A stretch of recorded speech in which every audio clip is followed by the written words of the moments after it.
Hello, dear students. Welcome to the SAT Mathematics lecture series. This is the very first lecture, and the topic of today's lecture is going to be percentages. लेकिन before we forge ahead, हमें थोड़ी सी इसकी background मालूम होनी चाहिए इस lecture series की.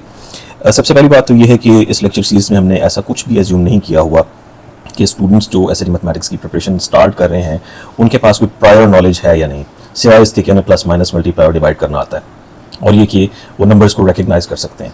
इसके अलावा we do not presume anything कि आप परसेंटेज पढ़ते हुए परसेंटेज को पहले से जानते हो. This is not required.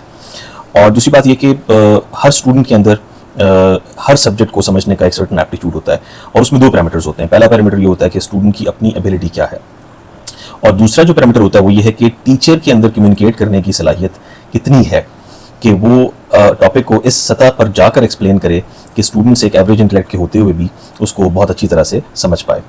तो हमारी कोशिश ये होगी कि अपने लेक्चर्स को इस हद तक इंट्यूटिव बनाएं कि अगर आपके पास कोई प्रायर नॉलेज नहीं है या आपके कोई मैथमेटिक्स के कॉन्सेप्ट्स बहुत स्ट्रांग नहीं हैं या आपकी फाउंडेशंस वैसी नहीं रह सकें स्कूलिंग की वजह से या पर्सनल निगलेक्ट की वजह से, और अब आप बड़े एंथुसियास्टिक हैं और बड़े डेडिकेटेड हैं कि आप अपनी सारी इन डेफिशिएंसीज को पूरा करेंगे, तो I think you have landed at the right place. तो before further do so without further do let's begin our topic. तो परसेंटेजेस को स्टार्ट करने से पहले हम मेरा ख्याल है ये जान लेना अच्छा है कि परसेंटेज जो है वो हम उनको सेफली तीन कैटेगरीज में डिवाइड कर सकते हैं. एक होती है ऑर्डिनरी परसेंटेजेस, दूसरी होती है कंपैरेटिव,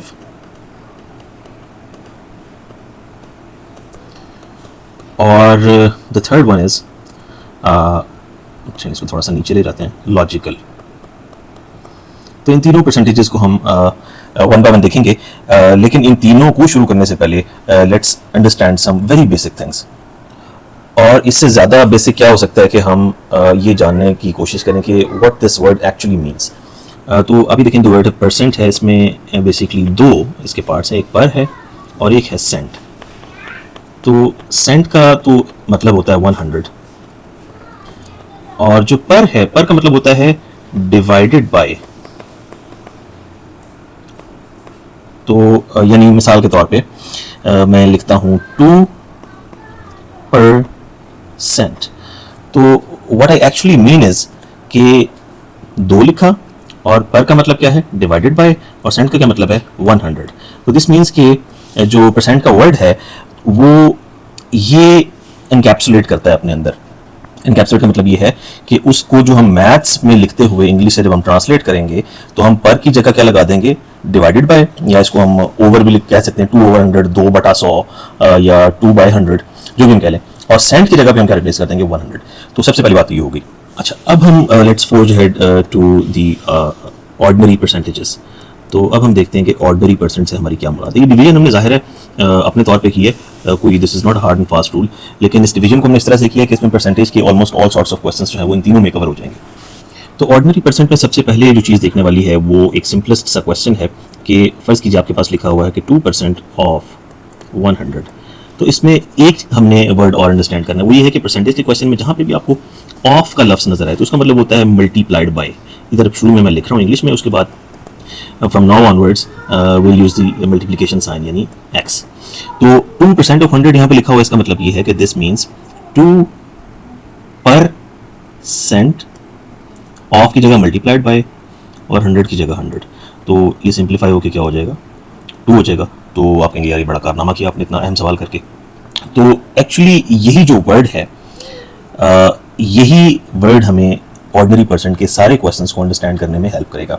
अच्छा, अब हम अपनी वोकैबुलरी में एक वर्ड और ऐड करते हैं और वो है इज. इज का भी खास मतलब होता है परसेंटेज के क्वेश्चंस में. तो लेट्स सी के इसका क्या मतलब है. फर्स्ट के लिए मैंने क्वेश्चन लिखा है कि 20% ऑफ what number is 30. ये क्वेश्चन है. तो इसमें जो कीवर्ड्स हैं उनको जरा हम अंडरलाइन कर लेते हैं. पहला जो कीवर्ड है वो हम पहले से उसको जानते हैं, वो परसेंटेज. इसका मतलब क्या होता है, डिवाइडेड बाय 100. ऑफ को भी हम जान चुके हैं कि इसका क्या मतलब होता है, मल्टीप्लाइड.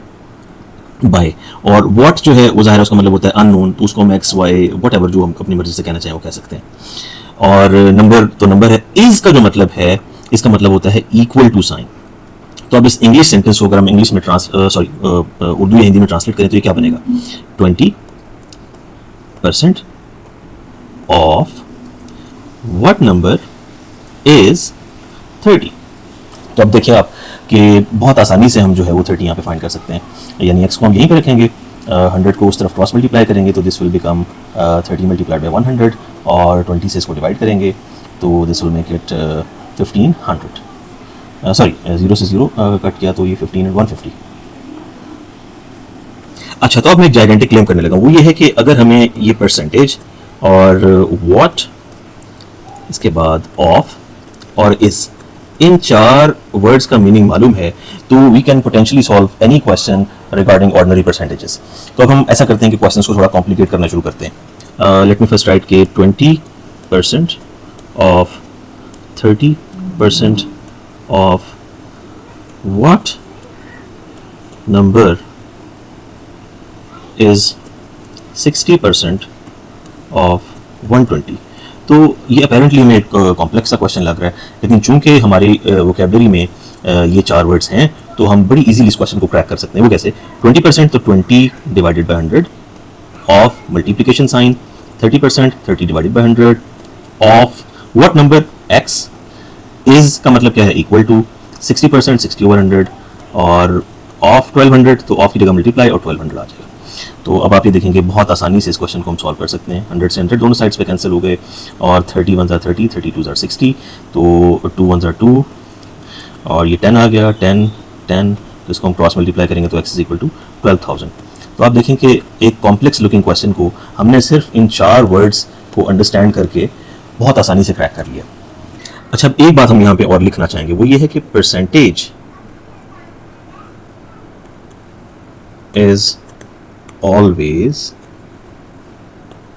of a number। अब आप कहेंगे कि इसका क्या मतलब है, तो एक सेल्फ एविडेंट सी बात है और हर एक जानता है, लेकिन ये बात बहुत अहम है, और इसकी अहमियत क्या है वो हम देखते हैं। एक क्वेश्चन और लिखते हैं, 40%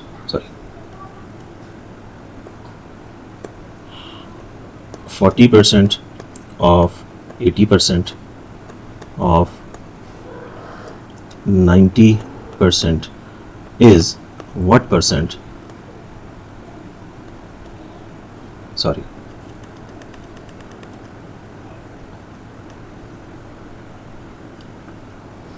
is what percent of 20% of 30? अच्छा, तो अब हम इसको ट्रांसलेट करना शुरू करते हैं। वो हमने लिखा है कि 40% of 80% of 90% is what percent of 20% of 30? अच्छा, तो इस क्वेश्चन को हम, यानी जो आंसर चॉइसेस होती हैं एसएटी में, इसमें एक होती है नन ऑफ द अबव। तो आप देखें कि हमने लिखा कि percentage is always of a number, किसी नंबर की होगी, तो हमने लिखें 40% ऑफ, तो आगे ये एक नंबर आ गया 80/100 यानी 0.8। अच्छा, अब इसकी परसेंटेज 80% ऑफ, तो आगे भी इसके नंबर आ गया, तो आगे 90% के, किसका 90%, तो यहाँ पे कोई नंबर होना चाहिए था ना, यानी ऑफ 40 होता या 30 होता, तो लेकिन 90% ऑफ किसका, कुछ भी नहीं। तो हमने लिखा कि 40% ऑफ 80% और 90% इज व्हाट परसेंट, तो हम कहेंगे क्वेश्चन ही गलत है। क्यों? क्योंकि एक हमने गोल्डन रूल जो यहाँ गोल्डन वर्ड्स में लिखा हुआ है वो क्या है कि परसेंटेज जो है वो हमेशा किसकी होती है, एक पर्टिकुलर नंबर की होती है। ठीक है, तो this concludes are very very small part of ordinary percentages. तो उम्मीद है कि अब आपको कोई भी क्वेश्चन एनकाउंटर हो तो इस 10 से 15 मिनट के क्लिप की मदद से आप उस क्वेश्चन को क्रैक कर सकते हैं। तो कमेंट सेक्शन में I am going to be sharing a few practice questions, तो उनको आप कर सकते हैं, और उनके सॉल्यूशंस जो हैं they will also be uploaded shortly. तो अब हम ऐसा करते हैं कि जो कंपैरेटिव परसेंटेज है उसके क्वेश्चंस की क्या टाइप होती है और उनके जनरल रूल्स क्या हैं जिनको फॉलो करके हम कंपैरेटिव परसेंटेज का भी कोई भी क्वेश्चन क्रैक कर सकते हैं। तो let's meet up in the next video. Thanks a lot.